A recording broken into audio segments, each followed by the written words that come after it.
Hey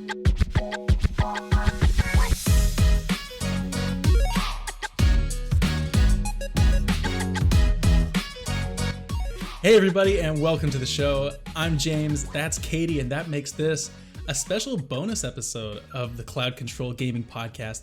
Of course, today is not necessarily about a game because we're here to review The Last of Us, specifically HBO's episode 2 of The Last of Us TV show, on this special little bonus feed that we have on our channel here, where we want to talk all about the show because, man, it's so good so far. Episode 1 was great. You can check out a review of that on the episode, I guess, before that on the playlist. We'll figure it all out. But we're here today to talk about episode 2. Kate, how are you feeling? Because, man, this show, we're only 2 episodes in, but it has been an emotional roller coaster, to say the least.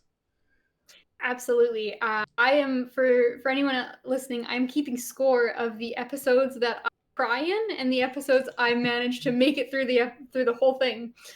So we are now a 1 for 1. I've tied it up after failing the week prior. I'm going down a point to HBO's The Last of Us. Yeah, I'm not surprised. Anyway, we're just going to be here talking about our thoughts on the episode. It's pretty informal. We don't really have too much of a structure here. If you want to hear our regular show, you can check it out every Tuesday where we talk about games and all different things in the game industry. But this, of course, is just going to be The Last of Us today, so nothing else to talk about. But yeah, let's start off, I guess. I mean, this show, just to bring it up, we start off, this one is in Jakarta, right? And I think that opening scene, similar to in the first episode when they open with that, the scientist giving the speech in front of that panel, I think this episode has a really nice reflection of that. And I loved the scene where they bring, I forget her name, she's like the mycology expert that they bring on in the Jakarta government, I think, and they get her basically to come in and assess these spores with the outbreak going on there, and her reaction to them is just tells you all you need to know. You know, she's just so like freaked out by the information and basically says, "Oh, there's no hope." And I think that's such a great tone setter for the way this one opens up. Absolutely, and I think an important thing to note too is like this was 2003, and this is set 3 days before the like initial scene in the first episode. So it took 3 days for this outbreak in Jakarta to end up impacting Joel in Texas. So now, did we know 3 days? Did we know if it originated in Jakarta or was it just happening simultaneously in a bunch of different spots? And then this is just like the Jakarta experience in parallel. I wasn't sure about that. Yeah, I guess it's like not 100% sure, but I think they are implying that this is like the onset of the outbreak, and it's in that flower plant. So that kind of ties into with like a lot of the references in the first one of like, oh, Joel missed, like he didn't get his pancake mix, and then he didn't end up getting a birthday cake, and I think it's the Adlers, is that their name? The neighbors next door were making cookies, and then Sarah was like, oh, I don't like raisins, I'm not going to eat any. And so he seems to dodge a lot of like wheat-based foods in episode 1, which maybe is an explanation as to why they didn't get infected and so many other people did. That's right. Or at least it's like, you know, just some cute references. Well, and gluten-free wasn't as popular back in 2003 as it is now. So it's the likelihood of him doing that diet and avoiding it is like, that's not the reason. It just happened to be very serendipitous, I guess, that they didn't eat anything flour-based. Exactly. And if it's going to spread that quickly on a global scale, like, you know, because it starts in Jakarta and it's just spread exclusively on people running about and biting each other, it's going to take quite a while to make it to America.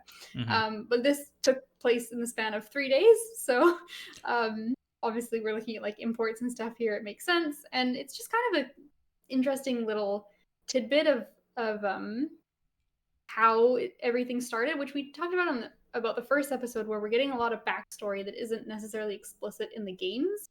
I don't think they go, at least the first one doesn't go into tons of detail about how everything started. It's just important that we're in this situation and what happens to these characters. But I do like it being a bit fleshed out here, where we're sort of getting a bit more of like a bigger picture. Yeah, and I think it helps to build on the lore that the show is building a little bit more as well, just because they are changing it from the spores to the fungus. So I think a little bit more explanation into how exactly that works and whatnot is very insightful. I know, like, if we want to expand on that thought just a little bit more later on in this episode, they do see kind of how all the infected are sort of connected by this mycological is that a word, mycological network, and how they're all like in, they're in the sun, and then as the sun moves by they kind of move as this unified wave. And it I like the way that they're really exploring that, and it wasn't just like, oh, we can't use the spores, let's change it to fungus, okay, good, everything else is one for one. They're sort of going through and telling you the backstory and the functionality and how it's spread and how it got like this. And I just, as an aside too, I don't want to get too far down into it, but like the way that they've presented this, and the way the fungus spreads and it goes under your skin, it's like this is the most realistic a zombie outbreak's ever been in a movie, right? To like actually being able to happen. Like this is a real fungus actually that like affects ants in real life. Like this could happen. It's kind of scary. Yeah, well, because it's based off of like the cordyceps and ants, which are those like famous ones, right, that take over the ants' Hmm. bodies, and they're growing these like horrible like stalks out of them, and it's like genuinely just like sci-fi crazy horror like Lovecraft shit going on, It is, and that seriously. happens in the insect world, and so yeah, it's definitely cool that there's a blend of obviously like this is fictional and this is not something that like humans can contract from ants because they're very specific um Hmm. like organisms that have developed over like hundreds and thousands of years, and they don't jump species, but it's cool that it's like inspired by real things, so there's a bit of that like fantasy like crazy over the top stuff going on, but it's also like very grounded in nature, which works for the show because it's obviously a very grounded show in terms of characters. And like that lady, I think the opening scene, to go back to like the weight of it behind her when she's telling the police or like the soldier, she's like, bomb it, like you got to bomb the Hmm. city, that's the Hmm. only way to do it. And that shocks him, and it's like such a reversal of like this scientist who would normally be the, like, we'll solve it, we'll make a cure kind of thing. She's the one telling the soldier that violence is the only option, and he's shocked by it. It was a really powerful opening and just kind of continues to set that tone of like, we're not pulling our punches, we're not messing around. Like, this is an apocalypse, and this is a massive problem. Yeah, they really, I mean, that's really underscored. And they mentioned that again too, like when she says the bombs are really the only solution. It's like, no, like we have to eliminate this population because these people are going to get infected. We have to do it. And it Mhm. seems like, I mean, been the solution throughout the whole world. As we see, like when they're in America with Joel and the cast here, we see them and they're Mhm. walking through the town, and they even said, I think Tess is the one that explains to Ellie, she's like, no, when this happened, like we bombed the city and this is the only way that we could really, you know, save what population we could. And it wasn't effective everywhere because I guess how could you really do that in the most efficient way? Like you're pretty much just dropping bombs on your own Yeah. population and hoping for the best and Yeah. containing it the way And you this can. But especially too if it's in food contamination as well, and it's not just being passed like contact transmission, then like, mhm. yeah, you're already fucked. Like, what are you gonna do? Like the if the flour is the problem and that doesn't end up being a red herring, then yeah, it's fucking everywhere already. So Yeah. uh yeah. Yeah, it's a good Jeez. point. So I mean, this episode here, if you can tell by the title, if you've clicked to watch this, it's going to be the one about Tess. There's obviously a Mhm. lot that happens with Tess in this episode, and we can talk about that just in a second. But as far as like literally what happens, but I got the impression here, and we talked about it a little bit, I think, after we watched. But I really like the way that they took Tess's character. And again, this is spoilers for anyone that's not played the game. We're not really going to bother spoiling the game here if you've not played it, so don't worry.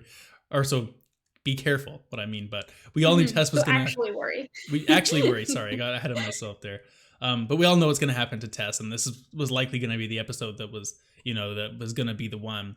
And I love the way that they made her a little bit more sympathetic and whatnot in this show than they did in the game. Like I never really felt like I was too attached to her. And if I was to say, is there a character in The Last of Us, the game, which I felt probably the least attached to, it would have been Tess in comparison to probably most of the other characters that you run into. But in the show, I feel like they did a lot better of a job of, showing her how hard it's been for her to live in this world and some of the loss she's experienced and how she kind of has that, love for Joel, but they can't really act upon it. And, she's really the one in Ellie's corner when it comes to this situation that Ellie finds herself in, and kind of springs that upon Joel at the end and kind of bestows him with her care, because at the time, like, he's so resistant to bringing her along. I think it was a nice way to give her a bit of sympathy before ultimately she has that lighter incident in the dreaded kiss of death towards the end.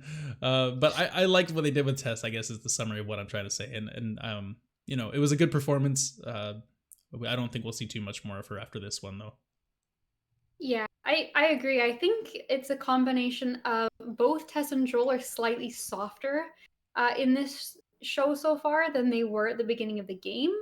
And my assumption of that is just like the show is so much more condensed, so it makes sense to start them a little bit further along the scale. Because obviously Joel is going to, you know, let his guard down and open himself up as the story progresses. And so if he's already at 10% of that now, then that's less for him to have to do, and so it might seem a little bit less Mm-hmm. jarring than Mm-hmm. if he started even a bit further back. Because in the game, like in the show, it's implied like they've been doing all sorts of horrible things. They've killed a bunch of people, both, you know, zombies and uninfected, and you know, they're doing all these like dangerous smuggling jobs, and they're definitely up to no good. But we don't really see it as much. Whereas in the start of the game, the first thing you do is like go and hunt down that guy who stole the battery and like shoot him in the head, and it's like it's really quite, it paints them quite as a bit more villainous, I suppose, or at least a little bit more morally gray than the show's approach, which is a bit more like imply instead of really, you know, force you to go kill a bunch of people immediately. Um, so I think there's a combination of that, but also, yeah, I like what they did with Tess. I agree. I think in the game, I felt more like that she was a bit more reserved and then kind of had a change of heart at the end when she got bitten. And then that's when she started pushing Ellie.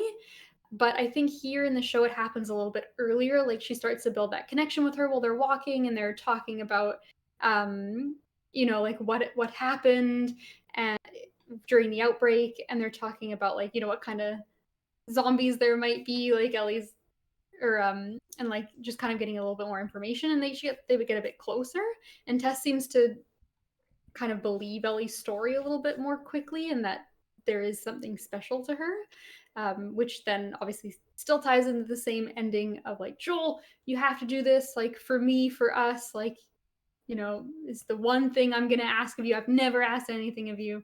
That of course like is his call to action. But yeah, I think you're right that it starts a little bit earlier and we get a little bit more of a character through line for Tess. Mm-hmm.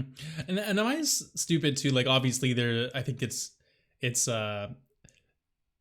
implied that there's a bit of romantic tension between the two of them in the TV show, obviously too. But I'm like thinking back to the game. Did I really pick up on too much of that when I was playing the game? I struggle to remember, and I'm sure it must have been there because I don't think they would just include that for no reason. But again, I feel like it's something I don't remember as strongly, probably because it was only the first section of that first game. But I mean, it didn't stick out in comparison to anything, you know, else that Joel really Yeah, encounters. So I feel like it's maybe refreshed my memory on that, and maybe that's kind of part of it as well. yeah, I think that was definitely part of the game, but again, it was a little bit more subtle. Like we have that moment with um like Tess like getting into bed with Joel Mm-hmm. in either episode 1 or 2, and they have like Yeah. coffee in the morning, and so we get just like a few more like intimate scenes. Whereas in the show, we don't really see any kind of romantic aspect. It's just more like implied. But I get the impression in both the show and the game, Tess is more interested in the relationship, and Joel has feelings for her and he cares about her, but he's like so walled off that he wouldn't even like, he would not refer to her as his partner, Well, he would, or but kind like of like, business partner. yeah, exactly, like he would never call it a relationship, like, you know, maybe more in deed than in word, but he's just so opposed and unable to like open himself up at that point in time. So I think you see that a lot too at the very end where Tess is like, you know, I've never asked anything of you. Like, you don't even know, you know, all the troubles I've been through. Like, they haven't even talked about their past. Like, they're not intimate. They're close, but they're not intimate. And so then that's Tess is finally like, this is the one thing I'm gonna ask of you. Like, after all this time, you know, you owe it to me. And it's just such a sad, like, Tess almost exists just to show more of Joel's like Mm-hmm. problems and all the like horrible issues he has at the start of the game, and it's just an extra bit of baggage that he's got to carry with him. No, you're not wrong. It's interesting though too because you know, a lot of the motivation of Joel to take Ellie does come from Tess's wish here, and you know, her being like, you should take her here because of the cure. It's like such a mass monumental thing to help society, but at the same time, a lot of Joel's Mhm. motivation is intrinsic and wanting to redeem the way that he lost Sarah at the start of the show. And so I Mhm. think maybe just because he is so walled off from, you know, letting himself feel that type of emotion, that maybe it really did take both of those motivating factors coming together to really get him to agree to go on this type of journey and really open himself up. Because I mean, just the love for Sarah alone and the parallel between her and Ellie, like maybe that wouldn't have done it for him. You never know. Maybe Tess was, her death was even more important than, you know, um important than we think. Yeah, I agree. I genuinely don't think if Tess had died that Joel would have cared Hmm. to continue on with Ellie. Like he would have done it for the job, but he would not have done it for the altruistic reason of like it's the right thing to do, or I care about this person, or I care about saving anybody's life. Like I think at this point Joel is like survive my own personal survival comes first, and anything that is a detriment to that is like I'm going to avoid it at all costs. And so I think yeah, this hadn't happened with Tess or whatever, because even in the game, like later on, if we'll see, and if it's a show, like when we get to Tommy, like his idea is I'm going that way anyway. um like I'm doing this job, I'll get you to Tommy and then I'm done, like I'm not gonna participate anymore. And then it takes, the sequence of events that follows for him to finally be like, okay, you know what, I admit I care about Ellie, I'll take her.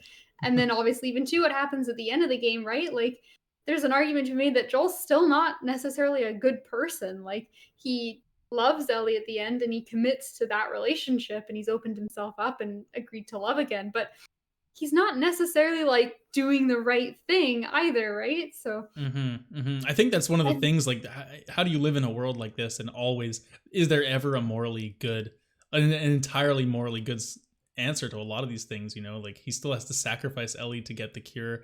It's still one of those, you can still mhm, debate either side. And I think that's what's so yeah. interesting, is because it is at the end of the day such a human story. And I think that's what I like about Mhm, it so far through these first two episodes. Like in comparison to a lot of other zombie stuff, and what's always made The Last of Us special is it's so much more about the characters than it is about the jump scares of the zombies or the gore or anything like that, even though it does have that stuff as well. And speaking of mhm. jump scares, one thing we haven't touched on yet, which is kind of coming up next in the episode, I guess, is the clickers. Kate, they were so cool. Oh man, seeing it turn around and that when its face kind of comes up to the camera and you have that shot of like exactly its face kind of zoomed in and it's got that slimy sort of look to it and all the different layers of fungus, I guess, growing on the face. It was disgusting, and it was done so well. I loved it. Absolutely. I was so incredibly impressed with that scene. It felt so right out of the video game, but it was so tense. And like, I don't expect Joel to die in episode 2, but No. it's still that tension, and like the sound is exactly pulled from the game. It's perfect. The look of them, the way that they're moving, they are just phenomenal. Shout That out to one the scene where actors Joel's that like, played the clickers. Honestly, like yeah, that like must that. be hard to move your body around in that herky jerky kind of Right? way. It's so Like, good for you. contorty and unnatural and just like, oh, it just gives you the creeps. But that scene where Joel's like loading his gun and it was like clicking and it like zooms in on him, you're like, oh god, no. Hmm. Like he turns around and it's right there. And yeah, just overall fantastic. And you gotta shout out to like they did a lot of fun things in this scene. Like it is totally tense and all about the clickers, but you have him and Ellie like hiding behind that waist high cover at one point. Like they're crouched down exactly like you spend time in the game, and they're trying to walk quietly out of the way. Hmm. It was fantastic. Yeah, I really did. It would have been hilarious if they'd been able to throw in a reference of like Ellie being inconsiderate or something of the noise level, but not really mattering. Like that would have been funny, but I think it would have ruined it. So, I mean, maybe that's a bit unrealistic. But one thing I would have loved to see, and we mentioned this too, is I would have loved to see them use like a brick or a bottle or something Mhm. iconic from the game, just to throw in and make some kind of distraction at one point. Like it just would have been a really cherry on top kind of touch just to see that sort of reference. But I mean, how can you nitpick it? There's so many other things that are just done so well, and there are a ton of Easter egg references and stuff like that too. So you can't really complain. Yeah. Well, I mean, this was the episode we got the line of Ellie like, "I can't swim." And so, That's right. I think the brick in the bottle is going to be It'll probably one of happen. those things where at one point one person will use a brick in some way or a bottle, and that will be like the cute scene. But you're right, like it is a delicate balancing act to get those references in without it feeling like too video gamey or too like unrealistic during the game. Yeah, and you don't want the Um audience to who has never played the game as well, which I'm sure there's a huge contingent to kind of feel like they're always, oh, I'm sure that was a reference again. Like I don't really understand what that's referring to. If they make it really ham-fisted, and I think there's a certain layer to which it needs to be subtle and needs to be not every scene is a reference. So I think spacing it out and doing it very limited in a limited fashion is probably good anyway. So Yeah, that's good. you want it to feel totally organic for the people who are watching it for the first time, but recognizable for the people who do know what those little sequences are. I think another really good one in this episode is walking through all the rubble, which side point, the settings are fantastic. Every time they go in a building and there's like, like algae filled water and there's moss growing on everything and there's plants that have sprouted from, like the china in a restaurant, and every single location they go into is incredibly The Last of Us that I just can't stop like looking at these scenes. Like, just honestly, I want to just pause every like 5 minutes in this show because it is so well done. um but the point I was gonna originally make is that they're walking through the destroyed city and they find that little giraffe toy, which is Hmm. so cute because it's just impactful in the sense of like, yeah, everything's destroyed, like probably some kid lived here and that was his house and his giraffe, and like what a sad, horrible like loss the world has gone through. But also it's like, oh, Ellie and giraffes, and I hope we get to see one. Oh, there's no way we won't. We're definitely seeing a giraffe. They're going to the zoo. Come on. We better Of see a course they're going to the zoo. I mean, giraffe. there's a lot of stuff that has to happen there, obviously. Hmm. Yeah, I agree with you completely. And this show does, for all of its heavy tones and very heartfelt moments and the scares you get too. Like there is a lot of tension when the zombies are on screen and whatnot. But there's just so much levity and those little light moments as well, like finding that giraffe. And also, quote of the show so far is when they're done fighting and everyone's kind of recovering, and Joel's like, "Oh yeah, you all right? Is everything okay?" And Ellie's response is, "Well, at least I didn't shit my pants." And it's just like such an Ellie, like blunt statement to say, but it just comes at this moment when you're not expecting someone to have a line like that because they just got out of this situation, and it almost that you as the audience member feel like that you needed to laugh, then you didn't realize it, but you did. And I think Hmm. that this show is so far, at least through 2 episodes, done a really good job of interspersing those little moments in between to give the little dynamics between them a little bit more lightheartedness in comparison to just all the time being about survival and like being quiet and rations and whatever else they're needing to discuss on the way. Hmm. Yeah, I completely agree. Like this show, uh, every episode so far has had a few moments where it's genuinely been really funny. But it doesn't ever feel like cheap humor or like slapstick stuff or quippy stuff that wouldn't necessarily fit. It's just some really good writing and really well acted and performed. And I think it's safe to say at this point that the cast has really good chemistry with each other. Mm. Like, I fully buy and believe all of the interactions that they're having, which is fantastic. And Tess is a good part of that too. But like, obviously, Joel and Ellie are the ones we're looking at, and I have a lot of like high hopes for what those two actors are going to pull off together. Yeah, same. They really feel natural, and after spending as long as we have with Joel and Ellie in the game series, you know their relationship so well, and this feels it is different, but it feels like you buy it 100%, and you don't really have that like, oh, it could have been better, but it's The Last of Us, so I'll keep watching it. It's like this is Joel and Ellie in the same level of connection as they have in the game, in my opinion, or at least for where they are in Hmm. their story together right now, and like what that should look like.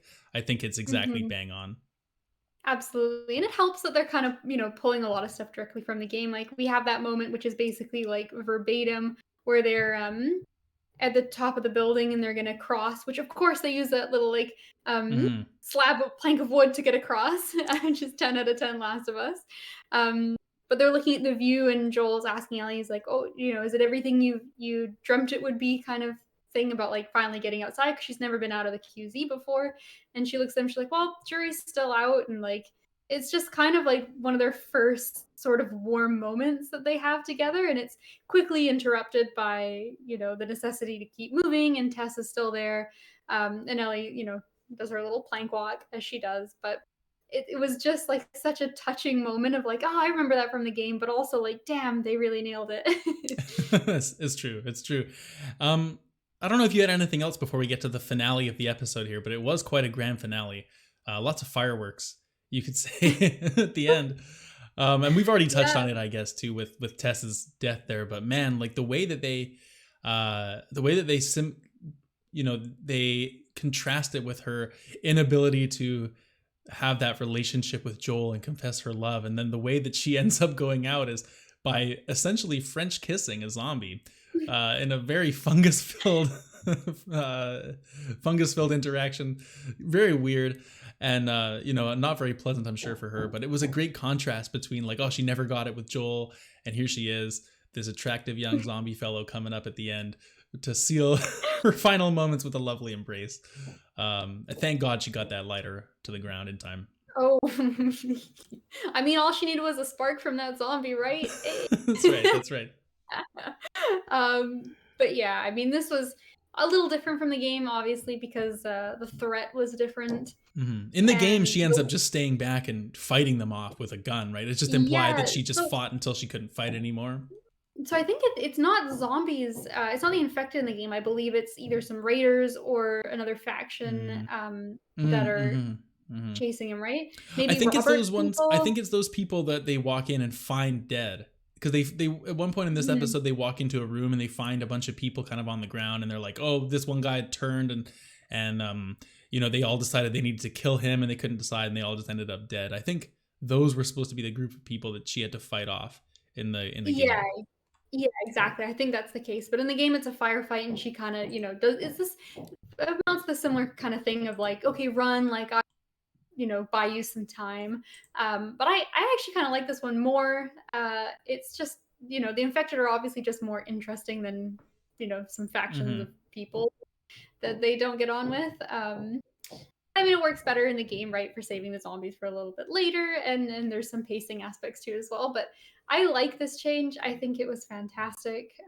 Seeing someone get turned so quickly is another really big, like, gut punch. Because I think in the first episode, we had the timing of, like, your leg takes, like, 24 hours, your arm takes, like, a couple hours, and your head is, like, almost instant. So she's bit kind of on the shoulder area, and so that is like a fast turn, and you even see her by the end, like, hands shaking, she can't light the lighter, like, she is panicking at a loss for time. And that change and how fast it happens is horrifying. Like, that might be one of the worst parts of it, right? Like, or maybe it's better to go quickly, I don't know. But it's probably better to go quickly. But it is horrifying. You're really done for. Like, there is no hope or no other option at that point. And her sacrifice is, it's so emotional, it's so chilling, and it just sets up the whole rest of the story from here on out.